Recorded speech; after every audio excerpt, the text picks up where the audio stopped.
Ricardo, quedamos pendientes sobre esa agenda parlamentaria. Tenemos las elecciones parlamentarias que han sido bastante polémicas, por cierto, en los últimos días. ¿Y cuál es la posibilidad de ustedes que se acercaron a la Asamblea Nacional como el brazo político de los empresarios, haciendo una serie de señalamientos, pidiendo diálogo, inclusive con el presidente primero, cómo fue la receptividad, con quienes hablaron y después que me hables un poquito sobre ese paquete parlamentario? Mientras tú hablas, también voy a poner un poco cómo está constituido Fede Cámaras, de qué se trata ese organismo, ¿ok? Claro.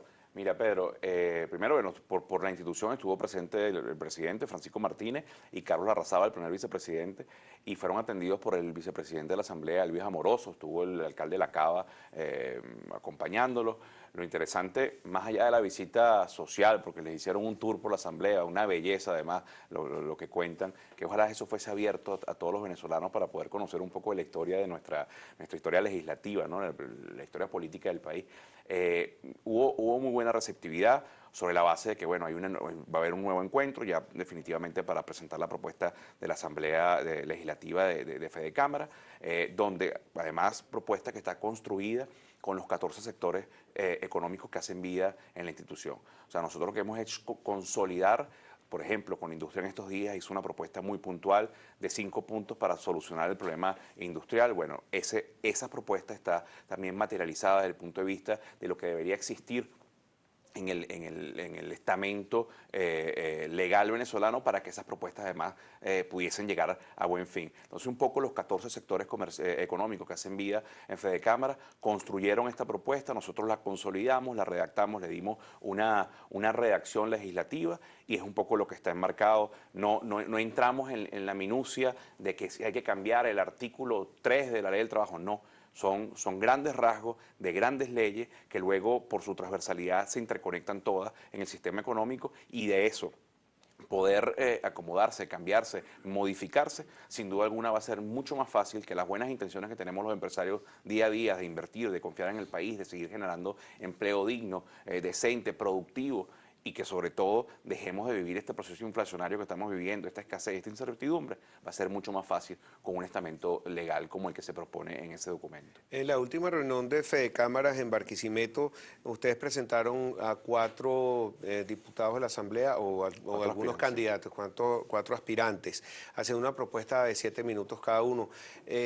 ¿Pudieron escuchar ustedes, hubo algún tipo de empatía sobre lo que quiere el empresariado venezolano o leyes que puedan favorecer a que se produzca más en el país?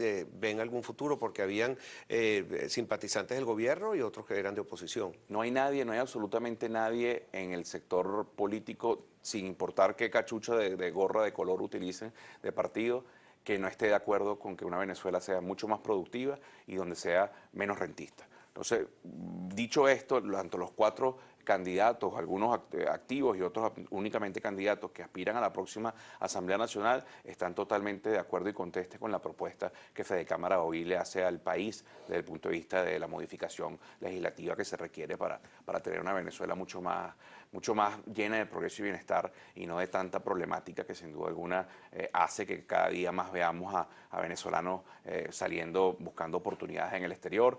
Y que estoy totalmente convencido, Pedro, que en el momento en que cambien esas condiciones van a regresar. Pero además, cuando cambien esas condiciones, los empresarios van a ser mucho más productivos. Pero además el mismo diálogo social, esa construcción de relación entre el sector privado, el sector público, con la sociedad civil, con las academias, con las iglesias, va a ser mucho más fluido porque en un ambiente de confianza, en un ambiente de bonanza, traducida en este caso en empleo, en que la gente deje de preocuparse en la mañana cuando se levanta, de que su salario no le alcanza para poder vivir decentemente. En el momento que eso empiece a cambiar, en el momento en que le digamos al venezolano, esta esperanza que te estamos presentando a través de, en este caso, de una propuesta legislativa, es cierta, es verdadera y es realizable, ya tú vas a ver seguramente, Pedro, vamos a estar en una mejor Venezuela y en el futuro pudiésemos tener un programa acompañándote aquí, hablando de tecnología, hablando de cómo Venezuela evoluciona y por qué no, y con otras transnacionales presentando inversión, porque eso es lo que buscamos. Aquí no buscamos el enriquecimiento de un solo venezolano, sino buscamos las soluciones para absolutamente todos los venezolanos, los 30 millones de venezolanos. Ricardo, me hablaste del tema de la inseguridad en el sector turismo, pero ¿cómo está afectando la inseguridad también al empresario en general? Mira, Pedro, Hoy tuvimos una triste noticia del asesinato de la abuela de un exdirector de Fedecámara, de Nelson Belfort. Cada día oímos más de que los venezolanos o mueren por manos de la inseguridad o por alguna escasez de medicamentos. Quisiéramos enaltecer la vida del venezolano con una vida digna y que empecemos a fallecer por causas naturales y no por esto que está ocurriendo. Lamentablemente la inseguridad aleja la inversión, aleja la movilidad económica. Ya tú ves en las noches, ya no es tan concurrida las calles de nuestras ciudades. En el sector turismo, evidentemente eso afecta muchísimo, en el sector de bienes y servicios, en el comercio, ¿no? Y estoy seguro que la inseguridad tiene una forma muy sencilla de solucionarse. Mano dura por el Estado, mano dura en el Estado en materia económica para que la inflación, para que los salarios vuelvan a ser competitivos y el poder adquisitivo del venezolano tenga capacidad de compra y la gente con su empleo. Si eso ocurre, esas dos condiciones del sector público se dan, con los planes de la empresa privada invirtiendo y generando empleo, el venezolano vuelve a trabajar y con su salario vuelve a adquirir, con lo cual los jóvenes que hoy ven en la delincuencia una oportunidad de cubrir sus necesidades o lamentablemente de distorsionar sus principios y valores, pudiésemos reinsertarlo en una actividad sana, honesta, y eso creo que hay que hacerlo en conjunto. Eso no puede seguir esperando, eso no es el 6 de diciembre, eso es hoy.